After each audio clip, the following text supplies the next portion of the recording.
J'ai fait une vidéo sur la mammine mystique et beaucoup n'ont pas écouté ce que j'ai dit. C'est la raison pour laquelle je reviens là-dessus, parce que nous sommes en fin d'année. Et vous devez comprendre que chaque fin d'année, les sacrifices sont faits. Dans quel objectif? Dans l'objectif de pouvoir traverser la nouvelle année. Les traditionalistes ou encore les sorciers, c'est la même chose. Les logistes et tout cela font des sacrifices. Pourquoi? Afin de consacrer la nouvelle année. L'année qui arrive. Afin de présenter la nouvelle année. Afin d'introduire les vœux dans la nouvelle année. C'est la raison pour laquelle vous allez comprendre. Vous allez voir que janvier, selon le calendrier, est dirigé par Janus, qui est une entité à deux visages. Vous comprenez? Voilà. Pourquoi? Parce que vous devez comprendre quelque chose. Que pour pouvoir partir, cette transition, partir de l'ancienne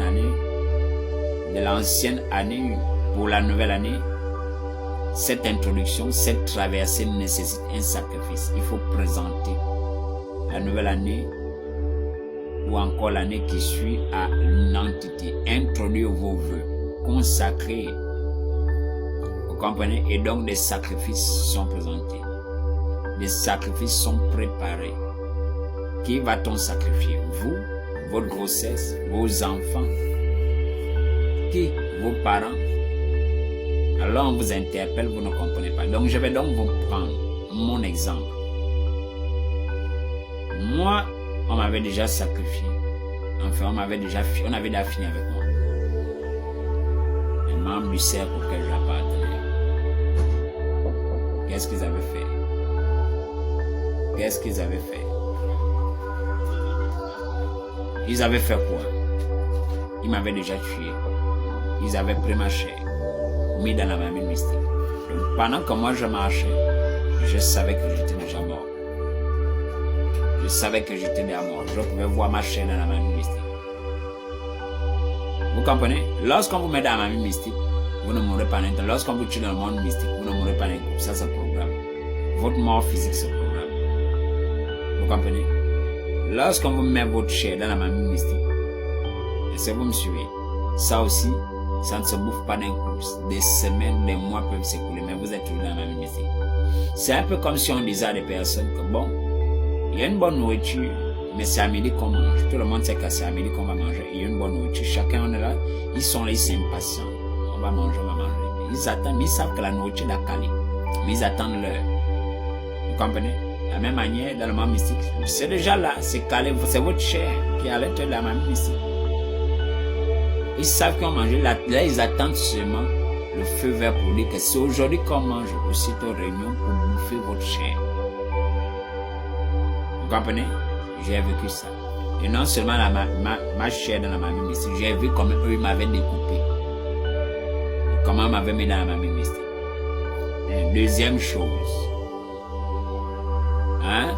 Ensuite, qu'est-ce qui va se passer? Moi, j'ai vu comment, après découper, après que il m'a mis dans la mammine mystique, j'ai vu plus tard des mois après comme ils étaient en train de manger ma chair. Vous comprenez? Après ça, j'avais vu.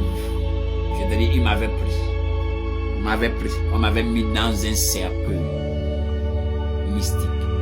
Et ce cercle mystique était gardé par une entité de haut rang. Par une entité de haut rang. Vous comprenez? Cet esprit-là était un esprit de mort. Vous comprenez? Parce qu'on voulait, eux, ils m'avaient déjà donné des maladies à de nombreuses reprises et à chaque fois j'en sortais par la grâce du Seigneur parce que le Seigneur avait mis sur moi une marque. Donc à ce moment-là, qu'est-ce qu'il décide de faire? Il décide maintenant de me tuer. Lorsqu'il me tue maintenant, ils me mettent dans un cercueil. Ils font garder le cercueil là parce que vous devez comprendre que des esprits de mort, il y a des niveaux, il y a des grades. Ils vont maintenir la garde du cercueil là par un esprit de mort de haut grade. Vous êtes chargé pour veiller à ce que le temps s'écoule, le temps qui avait déjà été fixé auquel je devais mourir physiquement puisse arriver. Alors, pour veiller à ce que ce temps-là arrive bel et bien. Ils vont me maintenir mon corps dans le cercle mystique et la garde confiée à une entité de mort, à un esprit de mort de haut rang. Vous comprenez? Après ça, qu'est-ce qui va se faire pendant qu'il était dans le cercueil? Des mois vont encore s'écouler. Ensuite, ils vont maintenant me prendre, m'enterrer. Lorsqu'on vous enterre aussi dans le monde mystique, ça ne se passe pas en un jour. Des semaines peuvent s'écouler. On est en train d'enterrer. Après, ils vont me mettre en terre. Lorsqu'ils me mettent en terre, moi je connais ça, moi m'avait mis en terre. La terre était déjà jusque là. Tout le reste était déjà à l'intérieur. Ils étaient déjà en train de verser la terre. Lorsque ça, on verse la terre, on commence à verser la terre pour vous recouvrir totalement de terre. Là, on est en train de vous enterrer. Sur le plan physique, des jours, des semaines peuvent aussi s'écouler. Vous comprenez?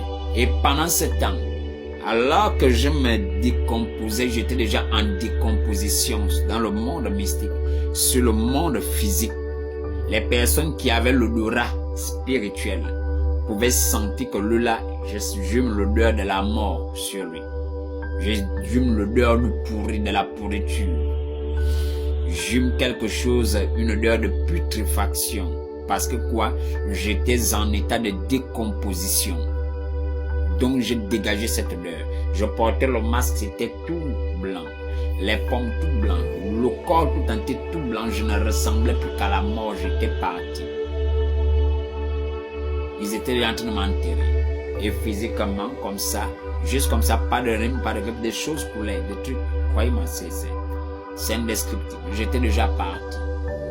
Ceux qui étaient un peu spirituels, qui vous me voyez, savaient que lui là, il n'est plus parmi nous. Il n'est plus parmi nous, il est parti. Mais à cause de la main du Seigneur, ces gens n'ont jamais pu atteindre leur objectif. Et le Seigneur m'avait sorti de la tombe. Le Seigneur m'avait sorti du cercueil. Le Seigneur avait sorti des marmines mystiques. Il avait reconstitué ma chair. Vous comprenez? Mais ça se fait comment? Ça se fait par le moyen de la marmine mystique. Vous devez comprendre ça. Que dans la marmine mystique, des programmations sont faites parce qu'il faut alimenter la marmine mystique. La marmine mystique est une entité. C'est par la marmite mystique qu'on contrôle le serpent mystique aussi. Et le serpent mystique, généralement, on peut par exemple le loger dans les toilettes. Dans les toilettes, pourquoi? Afin de dévorer les excréments. Dans quel objectif? Parce que dans les excréments, il y a une énergie, votre énergie. Alors on alimente le serpent mystique par vos excréments. En réalité, c'est par vos énergies. Vous comprenez? Ce qui peut se caractériser de votre côté, c'est-à-dire chez vous, par quoi? Par le fait parfois que vous tombiez régulièrement malade ou que vous manquiez, vous ne soyez plus souvent en bonne santé. Puisque c'est le serpent mystique qui commence à absorber votre énergie. Et ce serpent, on le met généralement dans des toilettes où un grand nombre de personnes partent, ou encore des toilettes publiques, ou encore des toilettes dans lesquelles plusieurs personnes, différentes personnes partent. Ça permet d'alimenter le serpent, vous ne le savez pas. C'est fait à votre insu. Et donc ce serpent-là est contrôlé par une marmite mystique. On lui donne des ordres, on le commande par le moyen de la marmite mystique. Vous comprenez? Et maintenant la marmite mystique est renforcée par les différentes grâces qui sont mises à l'intérieur, par la chair et le sang qui sont mises à l'intérieur de la marmite mystique. Vous comprenez? Parce que la marmite mystique est une entité, elle a un pouvoir. Vous comprenez? Alors ce pouvoir-là permet notamment de faire quoi? C'est à travers ce pouvoir-là, c'est dans la marmite mystique, parce que vous devez comprendre que dans la marmite mystique, les noms sont gravés. Le nom de celui qui sera donné en sacrifice ou encore qui sera mangé à l'intérieur de la marmite mystique.